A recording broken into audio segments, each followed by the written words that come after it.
Olá, caros graduandos do curso superior de Engenharia Mecânica do Campus Lages do Instituto Federal de Santa Catarina. Aqui, professor Thiago Meneghel. Esta é a nossa 17ª videoaula da disciplina de Administração para a Engenharia. Nesta videoaula, nós vamos conversar sobre liderança transformacional e convido vocês a caminharem comigo. Vamos lá?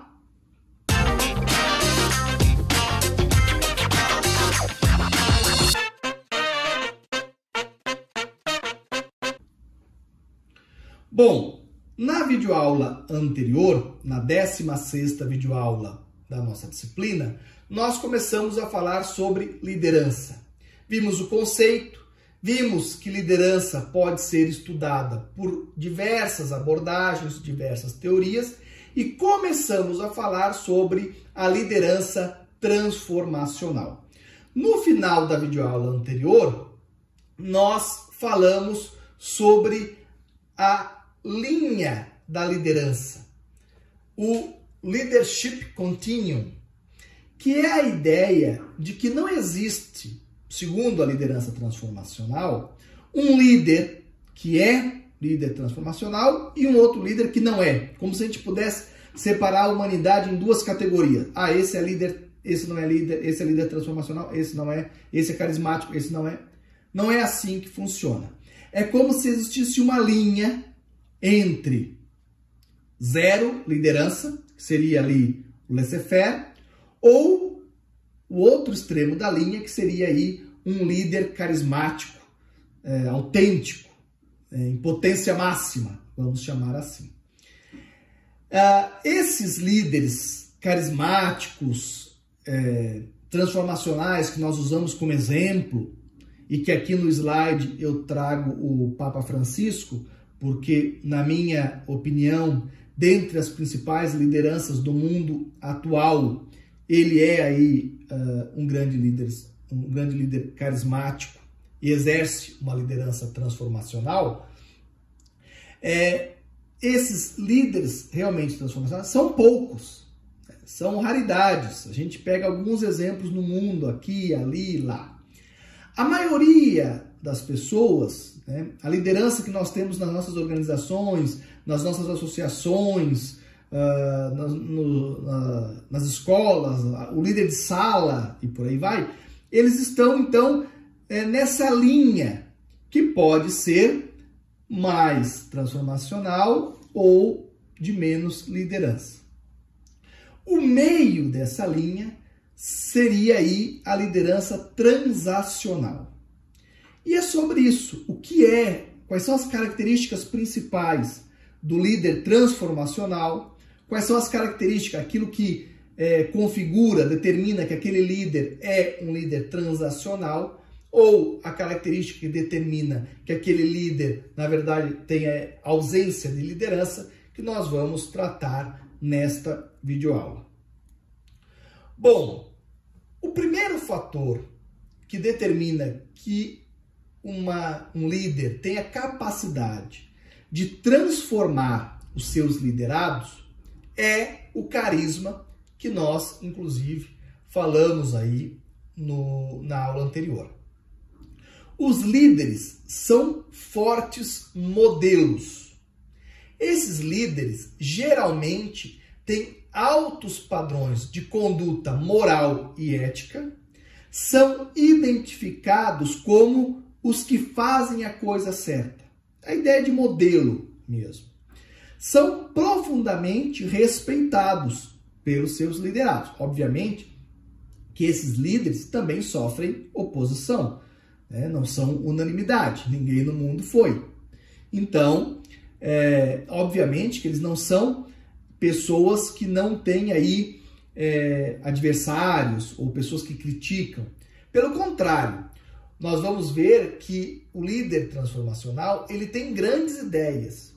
Ele geralmente traz desafios, ele traz aí a necessidade das pessoas mudarem, Por isso o nome transformacional.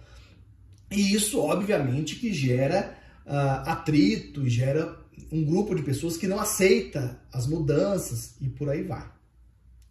São são profundamente respeitados, como eu já mencionei, e descreve indivíduos que são especiais e que fazem outros quererem seguir a visão que eles apresentam.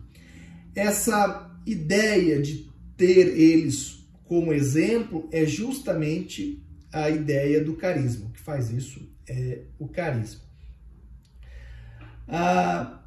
Então, nós devemos entender que muitas pessoas precisam de exemplos, precisam de pessoas carismáticas.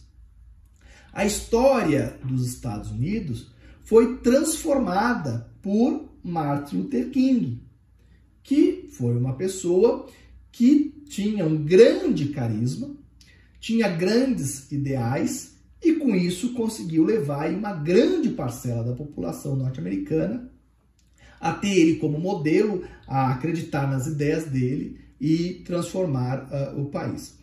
Uma outra característica dos líderes carismáticos e que exercem aí a liderança transformacional é a motivação inspiradora.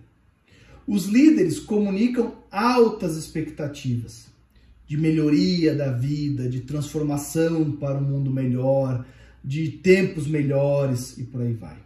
E os liderados se tornam comprometidos com a visão compartilhada da organização, no caso de ser uma empresa.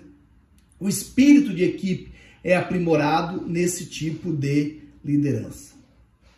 Sobre essa questão da liderança inspiradora, de ter aí altas expectativas, eu queria retornar ao exemplo do Nelson Mandela.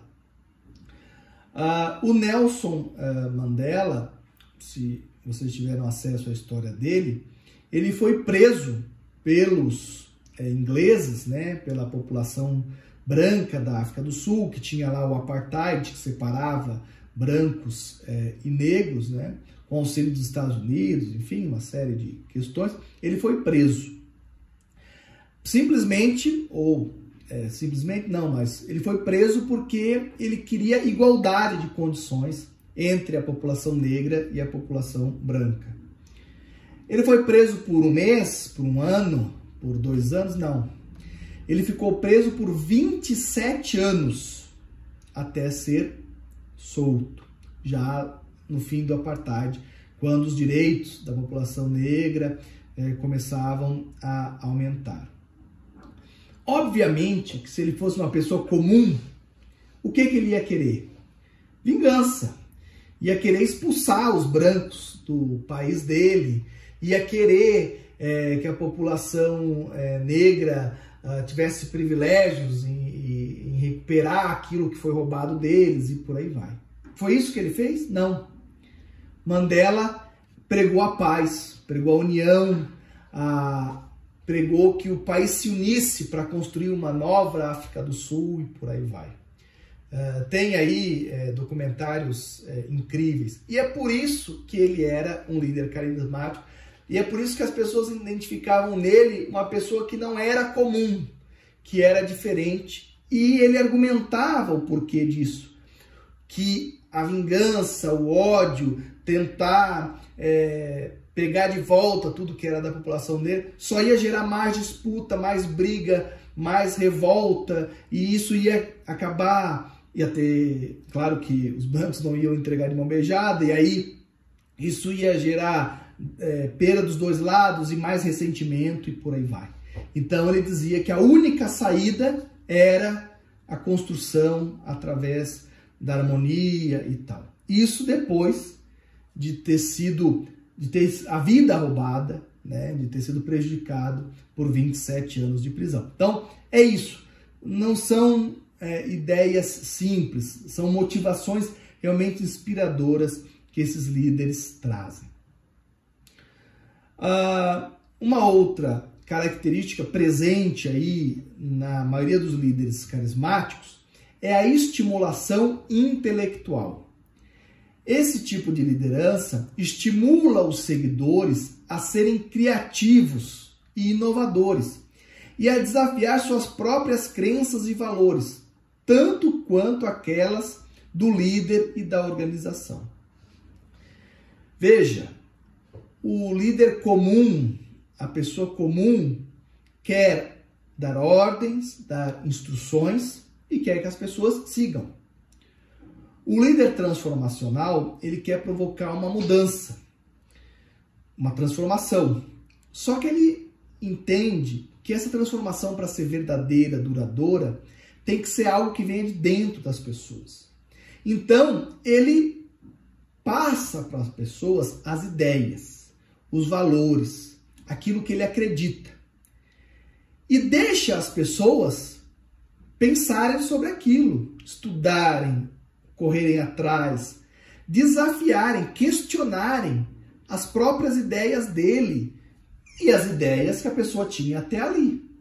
E aí então decidir se quer transformar, se quer mudar ou se quer continuar do jeito que estava. Quando ele faz isso, obviamente, que ele abre a possibilidade de novas ideias, novas teorias e por aí vai. Mas aquelas pessoas que estudam, se dedicam, pensam, refletem e mesmo assim tomam a decisão de seguir aquelas ideias, isso vai ser feito com grande força. E uma última característica presente aí nos líderes transformacionais é uma consideração individualizada. Eles escutam cuidadosamente as necessidades individuais dos seus seguidores. Os líderes atuam como treinadores e conselheiros, enquanto tentam dar assistência aos indivíduos para que se tornem completamente realizados. Essa é uma característica um pouco complexa de entender e por isso nós vamos ver isso um pouco melhor.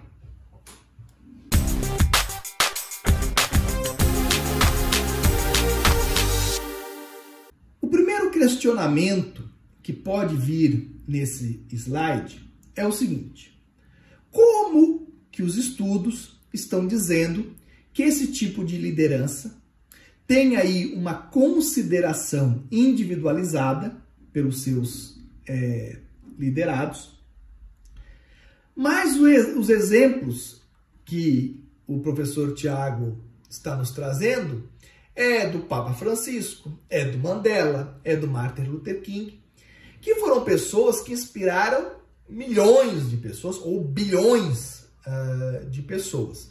Inspiravam no caso do Martin Luther King e do Nelson Mandela e ainda inspiram no caso do Papa Francisco. Como é que uma pessoa que lidera uma igreja, né, com mais de 1 bilhão de seguidores no mundo todo vai ter uma consideração individualizada? Parece que esse slide tem algum problema. Na verdade, nós temos que entender o slide. É óbvio que o Martin Luther King, lá na época em que fazia os seus discursos nos Estados Unidos, não poderia conversar, né, com cada pessoa. Da mesma forma que o Papa Francisco não pode conversar com cada pessoa que compõe aí mais de 1 bilhão de seguidores da Igreja Católica.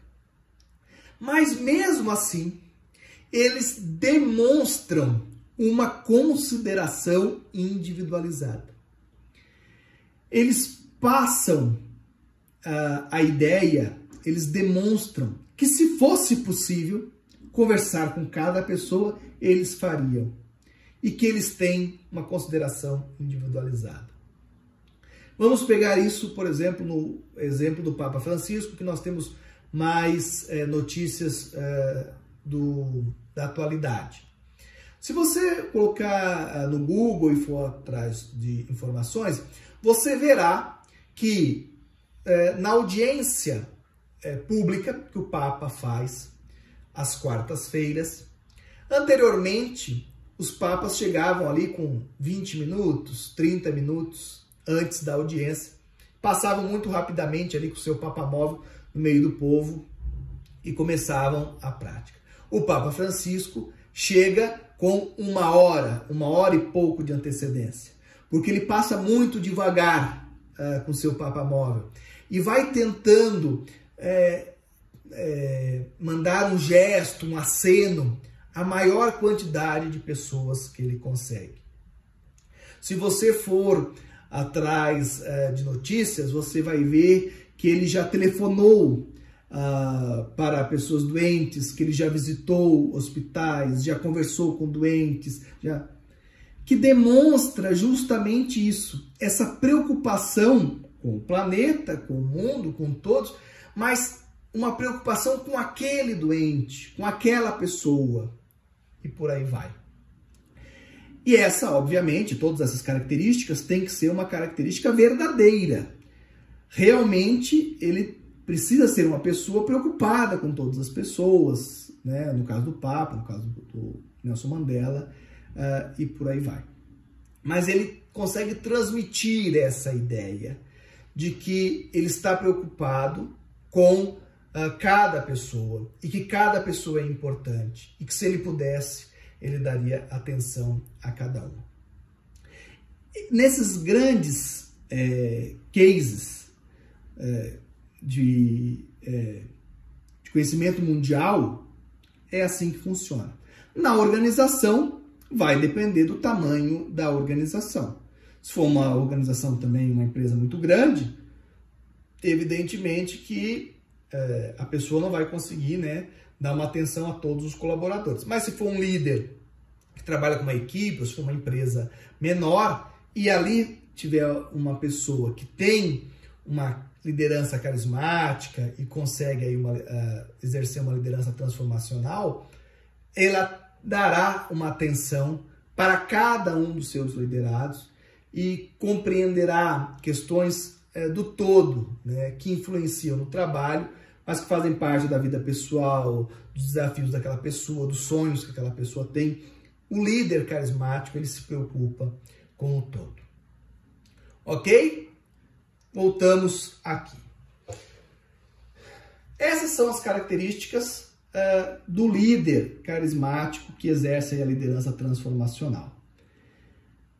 Quem não está nesse lado da linha, quem está mais ao meio, exerce uma liderança mais convencional, que a gente vai chamar assim, que é a liderança transacional. Ela se baseia em o quê? Ela se baseia em uma recompensa. Se refere a um processo de troca, no qual os esforços do liderado é trocado por recompensas específicas. Então, nesse caso, há aí uma liderança. Não dá para dizer que não existe liderança. Aquilo que o líder pede, os liderados fazem, executam e tal. Só que eles fazem isso não porque concordam com as ideias do líder, não porque sentem orgulho de seguir aquele líder, não porque veem sentido naquilo que fazem, por nada disso. Eles fazem aquilo ao qual ali foram designados simplesmente para receber uma recompensa, um retorno, basicamente financeiro, né, ao final da sua tarefa. Esse tipo de relação envolve aí críticas, né, corretivas, feedbacks negativos, reforços negativos e por aí vai. Então, esse líder transacional, ele pode ser mais ativo ou mais passivo nessa relação. O ativo observa os liderados de perto, procurando por erros ou violações de regra, e então adota ações corretivas. Então, ele fica ali sempre criticando e mandando fazer de outro jeito, e não é assim que se faz, né? Explica pouco o porquê que aquilo precisa ser feito daquela forma, mas é assim, né? É assim que se faz, é assim e pronto, é nessa linha. O líder transacional passivo é o líder que dá as ordens, faz com que as pessoas executem as tarefas e quando algum problema aparece, ele vai lá e corrige a situação ou diz como deve ser feito. Então, ele não está ali dizendo o que deve ser feito a todo momento, ele só aparece para dizer como deve ser feito quando o problema é visível. Bom, essa é uma liderança que depende muito pouco da pessoa que está exercendo, depende mais da recompensa, né, que vai ser dada e da capacidade ali de um liderado receber ali os feedbacks, as críticas e por aí vai. Mas as pessoas fazem aquilo né, que foram designadas. Quando existe a ausência de liderança, aí nem por recompensa as pessoas fazem aquilo que deveriam fazer.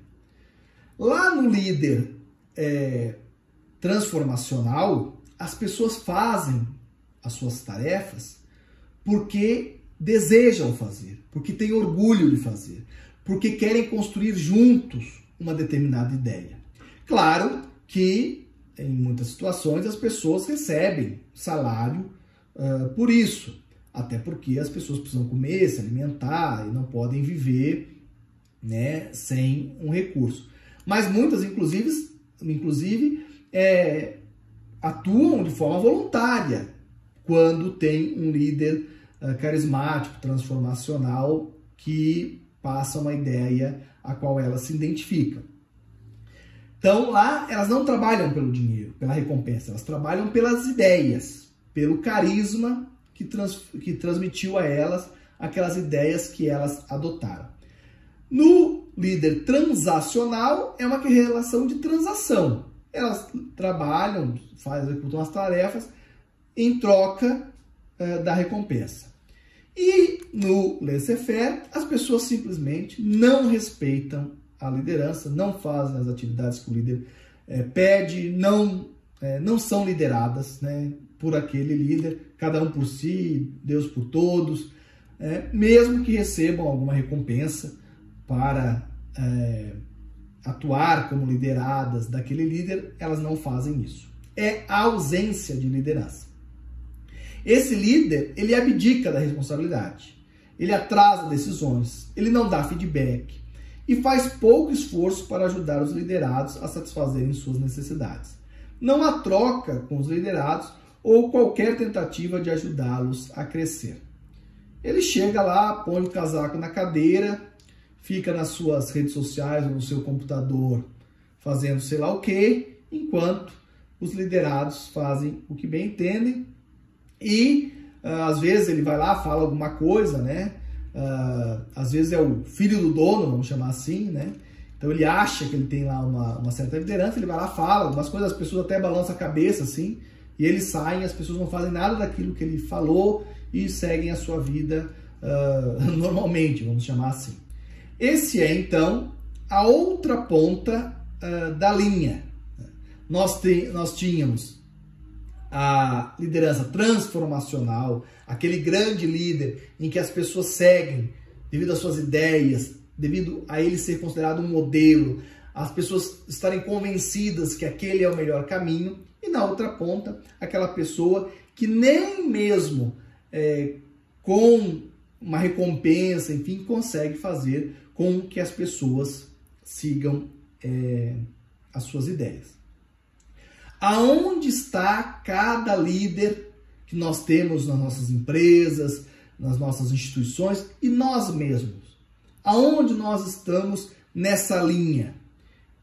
Nós estamos mais para transformacional, mais para laissez-faire, somos exatamente ali um líder transacional? Qual é a nossa liderança? Por que que a gente está nesse tipo de liderança? O que precisamos mudar para sermos um líder mais transformacional? Isso tudo nós precisamos refletir. Mas, com essas ideias, nós chegamos aí ao término da parte 2 da nossa videoaula sobre liderança, o término da segunda videoaula sobre liderança. E eu aguardo vocês para a nossa terceira aula sobre liderança, onde nós vamos terminar aí os nossos estudos sobre liderança transformacional e vamos encaminhar para os nossos estudos da liderança situacional. Aguardo vocês na nossa próxima videoaula. Até lá, um grande abraço. Tchau, tchau.